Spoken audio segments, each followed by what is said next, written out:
Clark tidak sengaja menemukan satu jari cakar. Untuk memenuhi kebiasaan kecilnya, dia menyimpan jari itu, menganggapnya sebagai peliharaan. Di hari itu, jari cakar itu mengalami perubahan.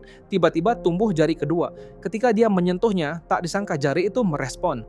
Hanya dalam satu hari, jari itu tumbuh menjadi satu lengan utuh. Clark yang semakin penasaran lalu menyimpannya ke dalam freezer. Dia ingin tahu benda itu akan menjadi seperti apa. Namun ketika Clark kembali memeriksanya, lengan itu telah hilang. Jendela di samping juga hancur. Jelas bahwa makhluk itu sudah melarikan diri. Ini membuat Clark merasa kecewa karena ini pertama kalinya dia punya peliharaan. Di suatu malam, Clark mendengar ada suara dari dapur. Dia mengira ada pencuri. Dia lalu membawa senjata dan memeriksa.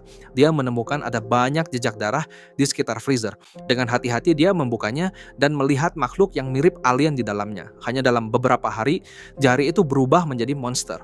Dan yang membuat Clark ketakutan, ketika dia mengikuti bercak darah, dia menemukan sebuah jantung di atas rak. Tak lama kemudian, dia mendengar suara ketukan pintu dari luar rumah.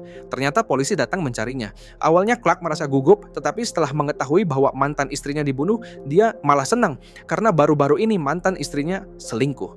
Saat dia duduk di depan komputer, pintu kamarnya tiba-tiba terbuka. Melalui monitor, Clark melihat refleksi makhluk itu yang masuk ke dalam kamarnya. Makhluk itu tidak melukainya, malah tampak ramah, seolah-olah sudah menganggapnya sebagai tuan. Melihat tingkah makhluk itu, Clark tidak lagi merasa takut, dia bahkan memberinya nama, yaitu Bob.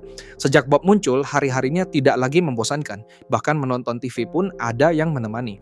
Namun, panggilan telepon rentenir membuat kehidupannya jatuh kembali ke titik terendah. Bahkan ketika berjalan santai pun akan diganggu preman. Ketika dia tiba di rumah, dia menemukan organ dalam manusia berada di kulkas. Dia segera memeriksa freezer dan menemukan Bob yang berlumuran darah. Saat itulah Clark menyadari bahwa kematian mantan istrinya bukanlah kecelakaan, dan Bob lah yang membunuhnya. Sedangkan organ dalam manusia yang ada di kulkas kemungkinan berasal dari para preman yang didapat Bob. Sejak saat itu, setiap kali Clark diganggu, Bob akan langsung menghabisi mereka dan membawa hasil untuk menghiburnya. Rentenir pun tidak terkecuali, semuanya dihabisi oleh Bob. Suatu hari saat Clark tiba di rumah, dia menemukan ada dua kepala manusia di atas meja, yang ternyata adalah teman sekolah yang sejak kecil suka merundungnya. Clark benar-benar jatuh dalam kegilaan, melepaskan semua dendam yang ia pendam bertahun-tahun. Tapi polisi segera datang. Saat melihat noda darah di bajunya, mereka langsung menangkapnya. Namun saat diinterogasi, dia tidak merasa takut. Clark malah mengancam untuk membebaskannya, jika tidak Bob akan datang untuk menghabisi mereka. Namun kenyataannya tidak seperti itu. Sejak awal Bob hanyalah khayalan Clark semata, dan semua korban itu dia yang melakukannya sendiri. Dia mengalami gangguan jiwa dan sudah terjebak di dalam halusinasinya. Bahkan setelah dikurung di rumah sakit jiwa, dia masih terus-terusan menunggu kedatangan Bob.